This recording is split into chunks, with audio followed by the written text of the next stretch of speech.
Mēs veicām konsultācijas, aktīvas konsultācijas ar mūsu uzņēmumiem, kas eksportē uz ASV.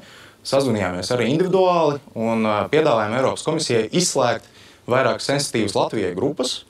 Un īstenībā diezgan liela daļa arī tika izslēgta, tā kā mēs esam diezgan apmierināti ar to rezultātu. Ko neizslēdz? Ko mēs prasījām un neizslēdz? Mēs prasījām diezgan daudz no koka un lielu daļu izslēdza, bet ne visu. Mēs prasījām optisko šķiedru, tur arī lielu daļu izslēdza.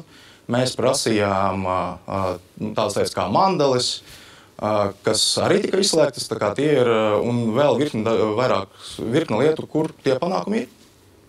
Kāpēc mandelis jāizslēdz?